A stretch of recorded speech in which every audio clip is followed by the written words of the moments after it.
ওইটা চাইতো তাহলে তো এই যে মোটামুটি ভালো নির্বাচনের কথা আপনি যেটা বলতেছেন সেই ক্ষেত্রে এই মোটামুটি ভালো দল তো এখানে রয়েছে বাংলাদেশে, ওদেরকে তো আমাদের জনগণ ভোট দেয় নাই, ওদেরকে জনগণ ভোট দেয় নাই। আপনি পরিবার বলেন অগণতান্ত্রিকভাবে নির্বাচিত মাধ্যমে যেই সব দলগুলি ছিল ওদেরকেই ভোট দিছে।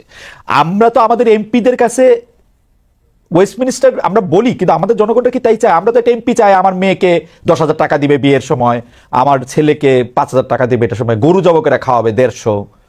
তো আমার চাওয়াটা তো আপনি যদি এখন ঠিক করে দেন কবির ভাই, তাহলে তো আমি একটা আদর্শ হয়তো পাবো, কিন্তু এইটা কি আমাদের জনগণ চাইতেছে কিনা সেইটা আমার একটু বুঝতে। আমার মনে হয় চাইছে বলেই যখন পায় না তখন সে তার নগদ সুবিধাটা দেখে। সে যখন জানে যে ভোটের আগে আমি প্রার্থীর কাছ থেকে যেটুকু পাওয়ার পাবো এরপরে সে আমাকে পাত্তা দিবে না, তখনই সে হচ্ছে পয়সাটা নিয়ে নেয়, ভোট প্রসেসটা করাপ্ট হয়ে যায়। কিংবা আমার একটা তো কথা আপনাকে মানতে হবে, সারা দুনিয়ার জন্য সত্য, জনগণ হিসেবে সাধারণ জনগণ বলতে আমরা যা বুঝি, রাজনৈতিক দলগুলি তুলনামূলকভাবে সচেতন হবার কথা সংঘবদ্ধতার কারণেও এবং তার চৈতন্যের বিকাশের কারণেও। নেতৃত্ব যদি গণতান্ত্রিক নেতৃত্ব উপহার না দেয়, জনগণ একা ভাবে বিচ্ছিন্ন ভাবে সে তো তার কাছে আপনার জোর করে আদায় করতে পারে না, তাকে আবার সেই সংগ্রামের মধ্যে নামতে হয়। সেই সংগ্রামের জন্য আবার নেতৃত্ব লাগে। সেই নেতৃত্ব তো প্রতি বছর একটা করে আপনার গণভ্যুত্থান হবে না, তারপর হয় না ইতিহাসের মধ্যে।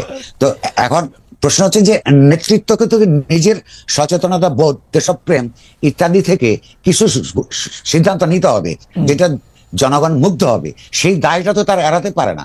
তারা রাষ্ট্র ক্ষমতা ব্যবহার করে বৃত্ত এবং বৈভব করে তুলবেন, আর অন্যদিকে বলবেন জনগণ তো আমাদের কাছে এটা চায় নাই। কিন্তু জনগণ কিন্তু পৃথিবীর অপরাপর দেশের উদাহরণ থেকে নিয়ে তাকে এগিয়ে যাওয়ার ক্ষেত্রে, তাকে এম্পাওয়ার করার ক্ষেত্রে তো রাজনৈতিক দলগুলির ভূমিকা থাকতে হবে। কবির ভাই, আমি আপনার অনুমতিটা আমাদের মানে আমরা মিরপুরের ইলেকশনের কথা বলি, 1991 সালে সে মিরপুরের নির্বাচন হলো, আমরা 13টা বাম সংগঠন মিলে বা 9টা বাম সংগঠন মিলে এখন ভুলে গেছি, একটা প্রার্থী দেওয়া হলো। আমরা সবার কাছে গেলাম, সবাই আমাদেরকে বললো ভোট দিব, কারণ আমরা সকল ভালো ছাত্র ভালো ছেলের দল। কিন্তু আমরা দেখা গেল যে নির্বাচনে সেখানে দাঁড়াইছিলেন জনাব হারুন মোল্লা, ডক্টর কামাল হোসেন নৌকা থেকে, হারুন মোল্লা বিএনপি থেকে, এবং আমরা বাম গণতান্ত্রিক জোটের হয়ে গিয়ে হাতুড়ি মার্কা সেখানে গিয়ে আমরা এটা ভোট চাইলাম।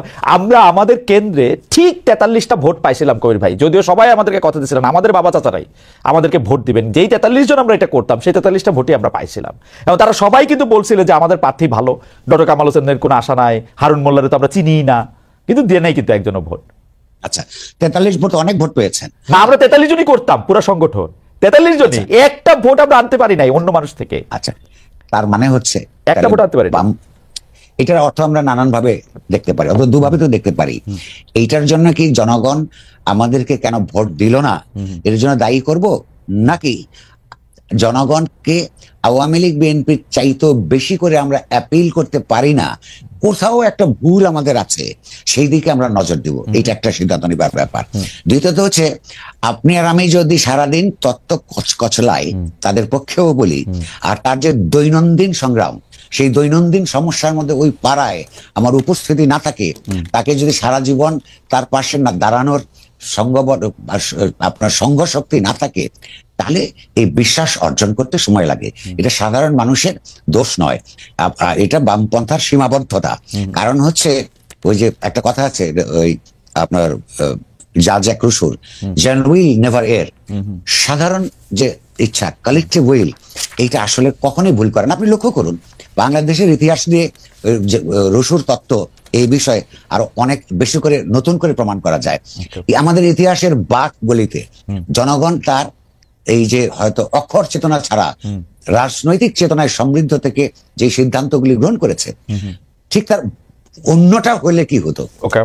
দেখবেন যে রাইট সিদ্ধান্তই নেয়, সেখানে আমরা যে ওখানে পৌঁছাতে পারি না, আমাদের ভাষাটাও তো এখনো ঠিক নাই। আমি যেহেতু বামপন্থার একটা আনরিপেন্টেন্ট লেফটিস্ট, কিন্তু এই আমি যে মুৎসুদ্দি শব্দ বুঝতে আমার নিজের বহু বছর লাগছে।